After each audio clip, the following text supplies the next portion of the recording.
Ahí está. Bueno, ahí está. Ahí entré como anfitrión. Ahí estoy grabando, ¿eh? Estoy grabando.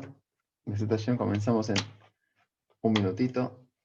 Un minuto. Me voy a sacar un auricular porque me da mucha. Me ensordece mucho.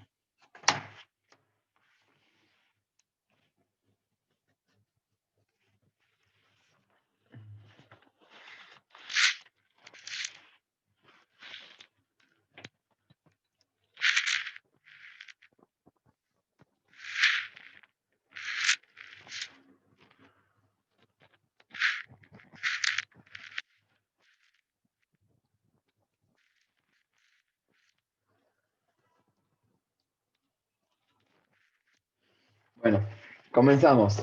Con la ayuda de Hashem, vamos a avanzar en el curso del Mihtam Eliyahu. Espero que me vean bien. Ahí está. El Mihtam Eliyahu. Estamos en, si ustedes recuerdan, eh, el tratado de los Olamot. Yo siempre les digo acá, les muestro acá, página 304 del Mihtam Eliyahu, tomo número 1. Hoy vamos a comenzar el Perek Gimal. Perek Gimal, página 308. Venimos ya avanzando acerca de las dimensiones y los mundos. Hablamos del mundo de la Asiyá, el mundo de la Yetzirá, la clase pasada, espero que recuerden. Un tema profundo, pero muy interesante. Ya venimos 2 clases tocando el tema. Hoy la tercera. Pero el Rab Esler va hoy a, no digo desviarse, porque vamos a continuar la misma temática y profundizando, pero lo va a abordar desde una nueva perspectiva, o llamémoslo, digamos, abordándolo desde un debate, de una cuestión, una cuestión un poquito más filosófica, y nos va a enseñar Rav Dessler la naturaleza de nuestros sentidos y la naturaleza de nuestros suprasentidos. Vamos a explicar qué quiere decir todo esto. Pero es fantástico. Yo les digo que lo que vamos a estudiar hoy es algo fantástico. Fantástico. Yo no creo que. Yo nunca personalmente estudié con tanta profundidad este tema en particular. Y las nuevas definiciones de los sentidos. Y ahora vamos a estudiar hoy de los milagros. Todas las percepciones nuestras. La verdad que no recuerdo haber estudiado algo igual. Bueno, vamos a avanzar. Hola, Paz, ¿qué tal? Bueno, todavía no empezamos, ¿eh? Hice simplemente una introducción. Bueno, les decía, nosotros venimos abordando ya, espero que ustedes hayan escuchado los shirim anteriores, tienen que tener en claro que venimos hasta ahora analizando 2 tipos de mundos, el mundo de la Asiyá y el mundo de la Yetzirá, el mundo de la acción y el mundo de la formación. Y ya explicamos, ya venimos 2 clases definiendo cada uno y uno. Hoy vamos a avanzar un poco, como dije antes, desde otra perspectiva, que es la siguiente. Nosotros ya hablamos de lo que es la percepción humana, la impresión humana, la recepción de lo que nos rodea y de lo que nos ocurre y de lo que sentimos. Y justamente dividimos entre la percepción del mundo de la Asia y el mundo de la Yetzirah. En la percepción, dijimos, relativa de todo el mundo que nos rodea, a través de los sentidos, y la percepción absoluta de nuestro yo, que pertenece al mundo de la Yetzirah, al mundo de los valores. Hoy vamos a justamente hacer una especie de fusión entre los 2 mundos. Algo muy interesante. Arranquemos yo le dije antes, abramos un debate, abramos un cuestionamiento filosófico.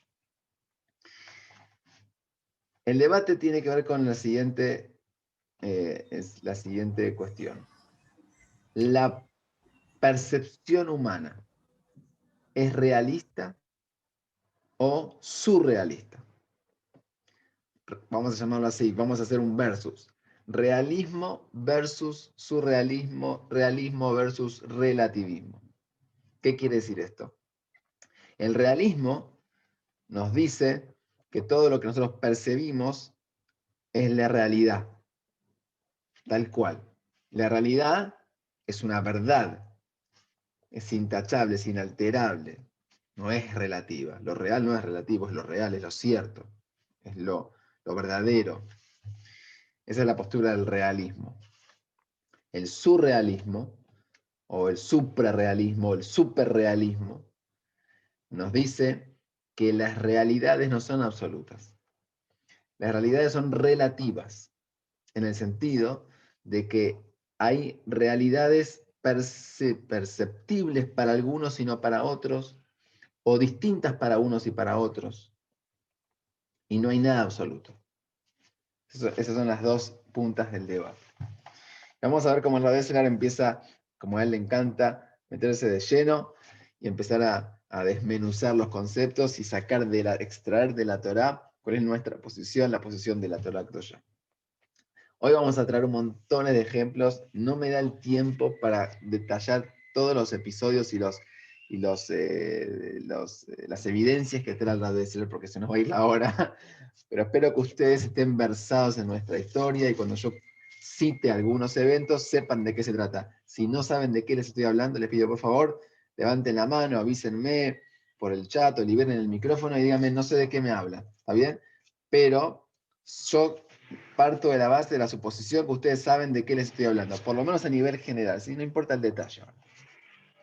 Vamos a traer ejemplos de que nosotros en la Torá tenemos varios episodios, varios hechos de milagros. ¿Está bien? Quizás el más famoso, Kriyat Yamsuf, la partición del Mar Rojo.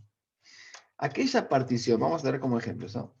Los Yehudim que estaban cruzando el mar, y mismo los egipcios que cruzaban el mar, ellos percibieron un milagro, sintieron un milagro. A través de ese milagro, ¿está bien? Que llamémosle así, en la vida realista es irreal, porque ningún mar se parte. Pero los Yehudim, los judíos y los egipcios que cruzaron, que pisaron tierra firme, allí en el fondo del Mar Rojo. No sé si era en el fondo, porque según Midrash estaban a una altura, digamos, a nivel del mar, pero no importa. Sea como fuere, que pisaban tierra firme en pleno mar. Ellos estaban viviendo una percepción no realista, surrealista. Mejor dicho, en otras palabras, a través de sus sentidos, ellos podían ver las columnas de agua, ellos podían tocar las paredes de agua. Esa realidad no real, irracional, esa realidad para ellos era tangible. Era a través de su tacto y de su vista, podían tener la impresión, la percepción de una realidad no real. Avancemos, más ejemplos, vamos a dar más ejemplos. El man. El man era un alimento que caía del cielo. Y los Yehudim lo veían y lo comían y lo masticaban. Los alimentos en la vida real no caen del cielo, no son divinos, están materializados. Sin embargo, los Yehudim tuvieron una percepción surrealista de un alimento divino y lo masticaban y lo saboreaban. Interesante, voy a hacer un paréntesis, que después lo voy a retomar esto.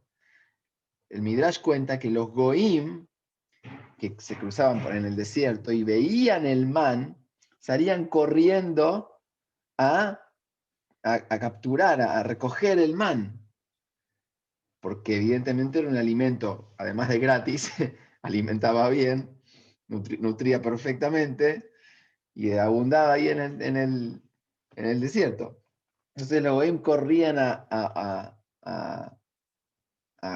recoger el man, pero cuando lo querían tocar, el man se les desvanecía, les era invisible, o sea, visible a los ojos, pero imperceptible al tacto.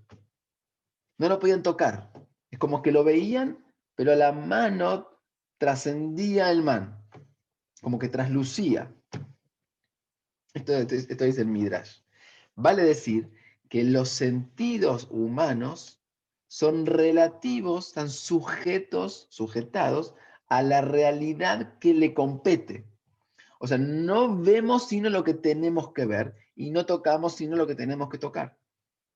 Y toda esa realidad es relativa a nuestro estatus, a nuestro estado, a nuestra necesidad inclusive. Avanzo más. Hubo varios milagros donde se pudo palpar el milagro. Estamos casi en la peralla de la semana, los malajim que Abraham vio, Abraham los invitó a comer, los hizo sentar bajo la sombra, tenían todo el aspecto digamos, de personas semitas de la zona, y Abraham evidentemente pudo tener un contacto con ellos. Entonces Abraham se contactó, usó su tacto, además de su vista, además de su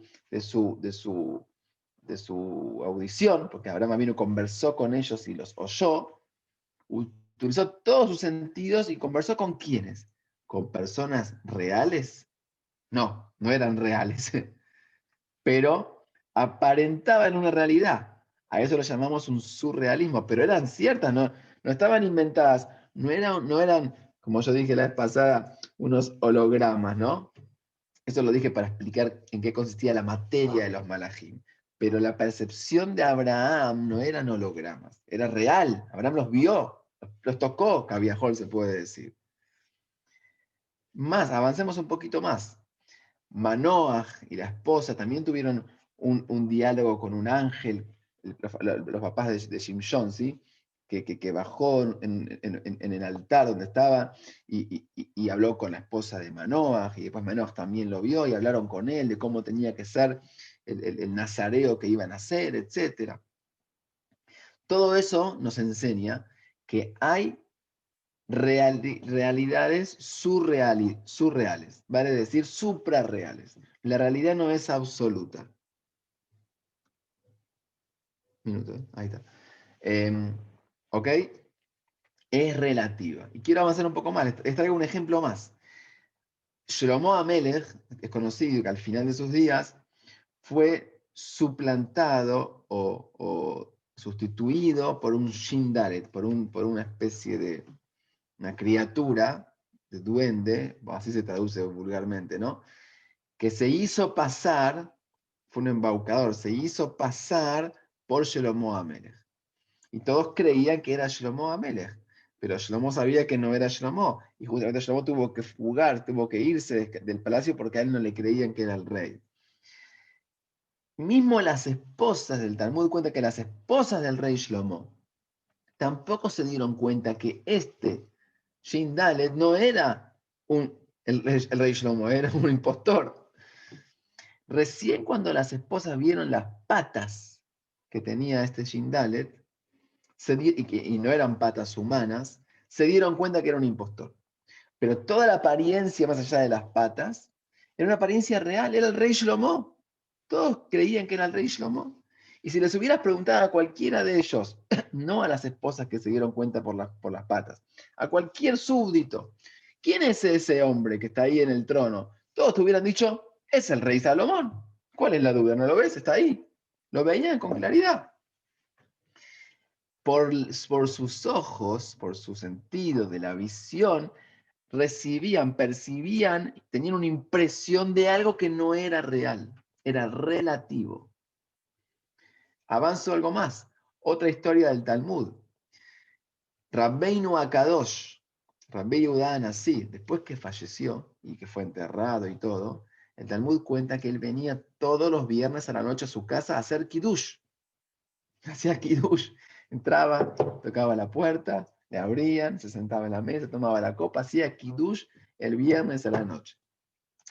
No me pregunten si era alágicamente digamos, aprobado o autorizado o legalizado ese kiddush o no, no es el tema ahora. Pero lo que sí está claro es que su familia estaba viviendo a Rabbeinu Akadosh, a Rabbi Yehuda Anasí, en un cuerpo tan real, pero que no era el real, porque el real ya fue enterrado. Era otro cuerpo. ¿Qué cuerpo tenía Rabbeinu Akadosh? ¿Qué veían? ¿Qué podían tocar? Tocaba la copa, la levantaba. Estaban escuchando, pronunciaba el kiddush y todos los escuchaban. Todas estas realidades nos demuestran que no existe el realismo. El realismo, así como hoy en día lo conocemos, que vendría a ser lo que, lo que veo es lo que es. No, no es, no. Lo que ves no es lo que es. Lo que ves es lo que vos tenés que ver. Lo que es otra cosa. Puede ser otra cosa. No necesariamente lo que vos ves es lo que es. Lo que es, lo real, está sujeto, es relativo a tus ojos, a tu estado. En la información que a vos te llega, subjetivamente, personalizadamente, pero no es lo que es. Puede ser otra cosa. Vos podés ver una cosa y el otro puede ver otra cosa. En el mismo escenario, en el mismo objeto. Voy a traer ejemplos más todavía. Algo muy interesante. Todos conocemos que en la famosa Kedat Yitzhak, Abraham y su hijo Yitzhak estaban acompañados por Eliezer y por Ismael. Y cuando se acercaron al Ara Moriah, Abraham e Yitzhak vieron a lo lejos una nube sobre el monte, en la cima del monte Moriah, donde hoy está el Kotel Amaravi, ¿no? El de Tamikdash. Y Eliezer y Ismael no veían la nube esa. La nube era la representación de la divinidad, de la Shejinah que reposaba sobre ese monte, y era justamente la señal que ahí tenía que ser la Akedah. Y Abraham e Isaac le preguntan a Ismael y a Eliezer, ¿ustedes ven algo? Y le respondieron Eliezer e Ismael, no vemos nada. Entonces Abraham e Isaac le dijeron a Ismael y a Eliezer, Shebu lahem po ima hamor. Ustedes quédense de acá como el burro. Y yo e Isaac vamos a ir al monte a servir a Dios. ¿Escucharon? Le dijeron, quédense acá con el burro. ¿Por qué le dijeron con el burro? Le hubieran dicho, quédense acá, espérennos acá. Porque Abraham les quiso insinuar a Ismael y a Eliezer que ellos son comparables al burro. Así como el burro no veía nada, ellos tampoco con sus ojos no veían nada. Habían 4 personas, Abraham, Isaac, Eliezer e Ismael. Los 4 tenían el mismo horizonte, los 4 tenían el mismo escenario. 2 veían una nube y 2 no veían nada. Los ojos focalizados en el mismo punto. La visión está sujeta a la persona. Abraham e Isaac tenían el nivel, la categoría de ver la divinidad, e Ismael y Eliezer no lo tenían. Y no fue en vano la comparación al burro. No porque el burro sea el animal más, llamémosle más ignorante, entre comillas, de la fauna. No ese es el punto. El punto es que el jamor en la Torá, la palabra jamor, que significa burro, también tiene las mismas letras que la palabra homer, material, materialidad. Justamente Abraham les insinuaba que los ojos humanos, de acuerdo a su nivel de materialidad, es lo que pueden llegar a ver. Si un ojo humano está muy materializado, vive demasiado surrealismo, entonces no va a poder ver el surrealismo, porque está demasiado atado a lo que se ve en la primera impresión, a la primera vista, el primer impacto. Es un ojo materializado. En cambio, el ojo que tiene menos materialización está menos impactado por lo que aparenta, por los colores, por las formas, etc. Y está más identificado, apunta más a los valores, a los sentidos, a los contenidos, es más capaz de observar y de percibir el surrealismo, o mejor dicho, el realismo relativo. Puede ver lo que otros no ven. Esto es lo que les insinuó Abraham a Isaac, a Ismael y a Eliezer. Estamos hablando de grandes personalidades, y no hablamos de cualquiera, ¿sí? Pero está muy claro que con esto el Rav Dessler, con tantas evidencias, se pone muy firme en la posición del surrealismo versus el realismo. La que gana el debate es la posición del relativismo. Todos los sentidos humanos son relativos y no absolutos. Dice el Rav Dessler, por este mismo motivo y para afirmar en nuestra tradición, tenemos muchas costumbres que apuntan justamente a este concepto. Nosotros, por ejemplo, ponemos una copa en Leila Seder, la noche de Pesach, y lo llamamos la copa de Eliyahu, Kosher Eliyahu Anabí. ¿Está bien? Y ponemos la copa en el centro de la mesa. Y muchos abren la puerta para que entre Eliyahu Anabí, ¿no? Cuando decimos Shefo Hamadja, muchos abrimos la puerta. Bueno, una hermosa costumbre. Me imagino que ustedes habrán escuchado a los chicos preguntando, ¿dónde está Eliyahu? No se tomó la copa, porque la copa se sirve el vino, ¿no? No se tomó la copa Eliyahu. Se abrió la puerta, pero no lo vimos entrar a Eliyahu.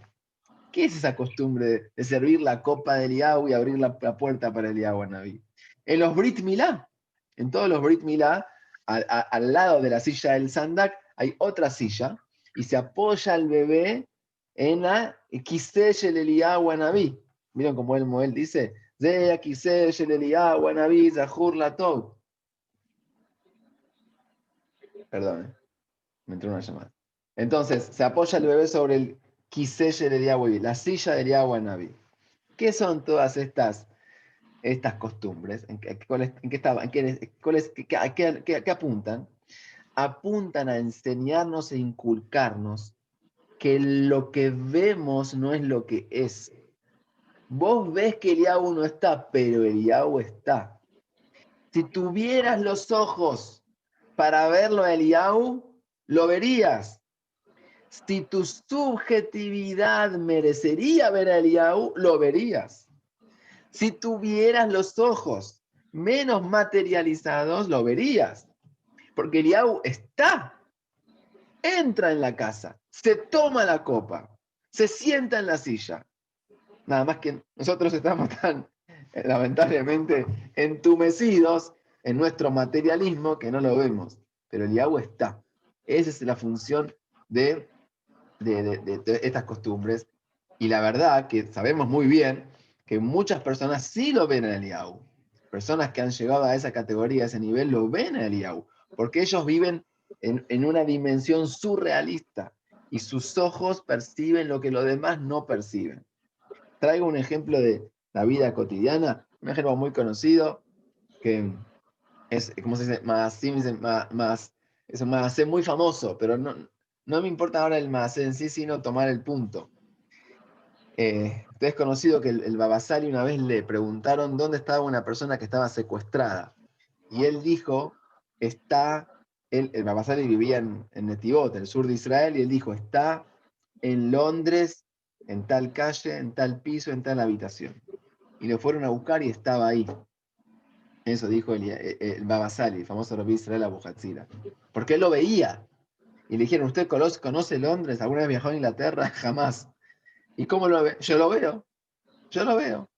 ¿Por qué otra vez? Porque los ojos del Baba Sali eran unos ojos surrealistas, eran suprarrealistas. Más allá de lo que todos ven, él veía lo que no ven.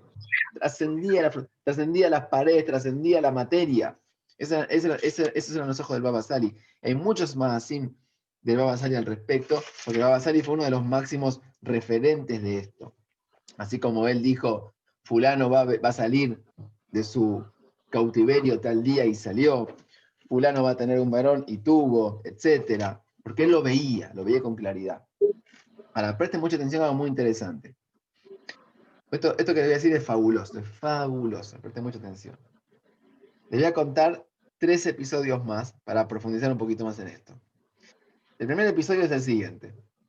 Ustedes saben que hubo una guerra entre los Yehudim y los enemigos que los rodeaban. Hubieron varias guerras, pero en una de las guerras el Tanaj cuenta que los Yehudim estaban ganando la guerra y se estaba oscureciendo.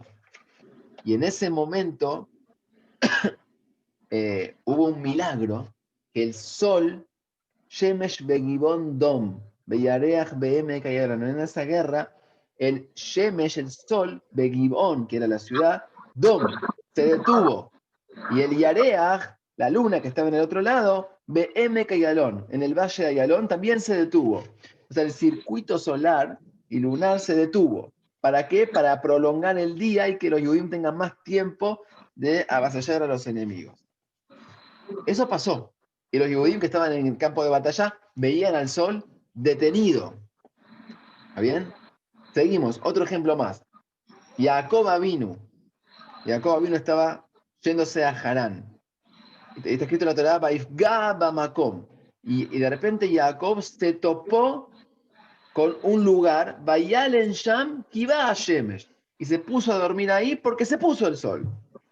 ¿Qué quiere se puso el sol? Se hizo de noche como todos los días. No, no era de noche, era de día. Eran 3 de la tarde. Pero se puso el sol. Jacob vio como el sol estaba a las 3 de la tarde y de repente, ¡boom!, bajó de un saquetazo hasta las 8 de la noche. El sol se salteó 5 horas. Y eso Jacob lo vio y por eso tuvo que dormir ahí, en las famosas piedras, que Jacob después soñó con la escalera y los ángeles que subían y bajaban. A Jacob se le puso el sol de repente. Otro ejemplo más.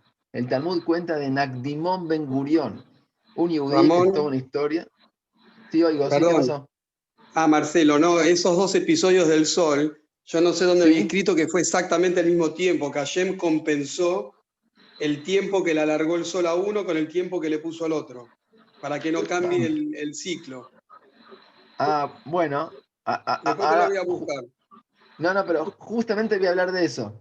Espérame que voy a Ah, hablar de eso. ¿Está perdón, bien? salgo, No, me fui, chao. no te fuiste, no, estás loca, quédate acá. Bueno, pero escuchá. Entonces, otro ejemplo más de Nagdimón Ben Gurión. Nagdimón Ben Gurión, esto cuenta el Talmud, que era un gran personaje, un hombre muy rico y muy bueno, que en un momento que faltaba agua en Jerusalén, él se comprometió a conseguir el agua y le compró un goy y le prometió pagarle tal fecha, cuando termine el día, él tenía que devolver todo el dinero para comprar el agua. Y si no, digamos, si no le devolvía el agua, tenía que pagarle el dinero.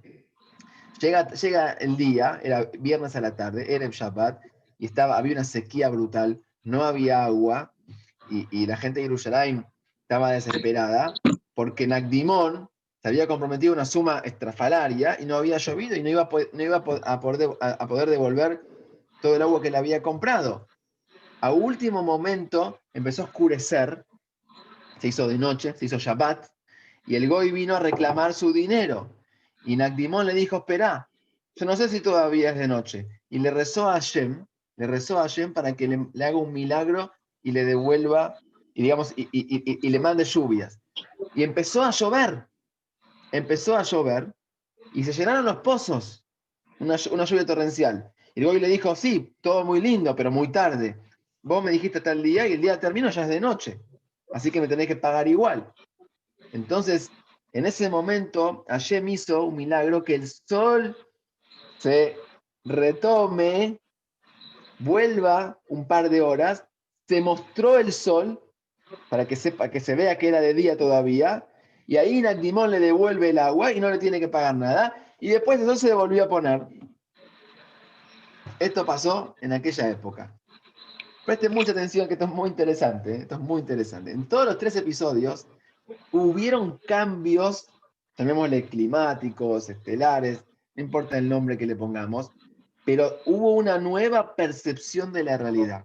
La gente veía al día en la noche, veía el sol a las 9 de la noche, o veían a la luna a las 3 de la tarde. Todas estas percepciones que no condicen con la realidad. Presten mucha atención con esto, ¿eh?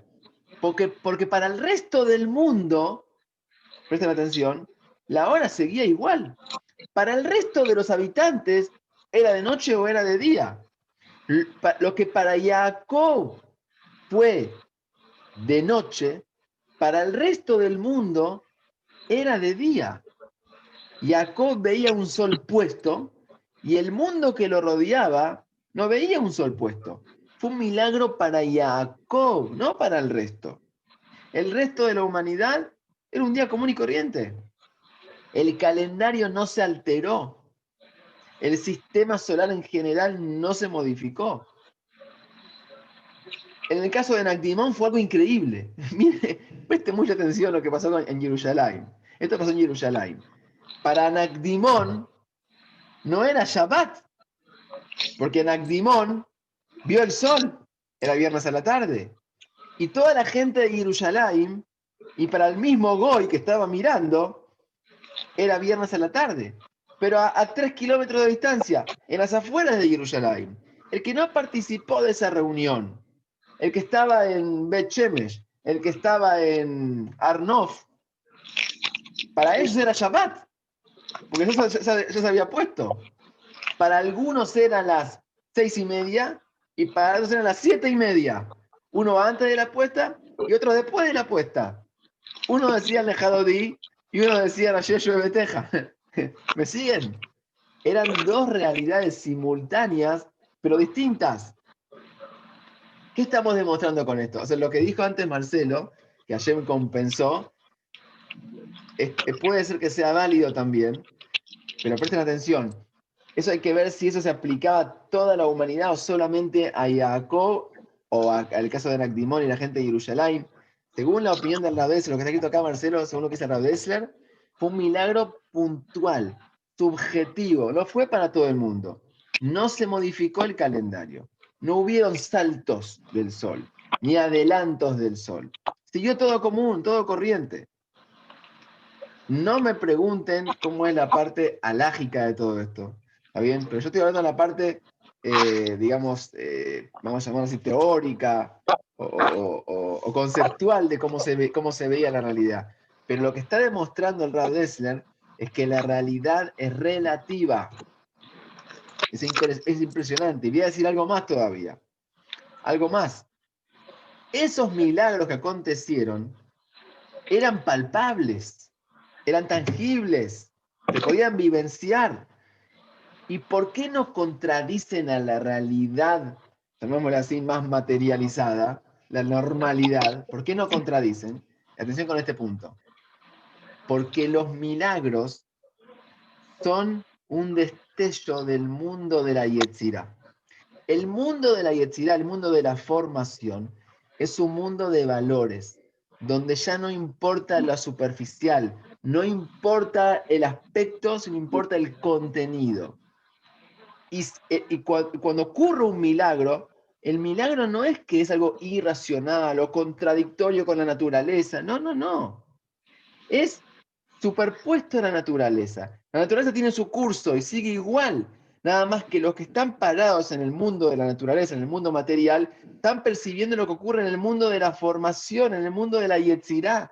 Están percibiendo, tienen un destello, tienen una especie de salto al mundo de la yetzirá. Y en el mundo de la yetzirá no hay naturaleza, no hay reloj, no hay tiempo, no hay espacio. Sin embargo, hay percepción. Hay una realidad supranatural que es la realidad del mundo de la Yetzirá. En esa dimensión ocurren los milagros. Y los que están en el mundo de la Asiyá tienen un contacto, en un salto. Se saltan al mundo de la Yetzirá y ven lo que otros no ven. Por eso es relativo, porque sucede en una relación hombre-percepción, donde depende de lo que uno tenga que ver, depende de sus méritos, la ocasión, la gracia de Dios, la necesidad, lo que sea, pero uno tiene acceso al mundo de la Yetzirá. Los milagros no son engaños visuales.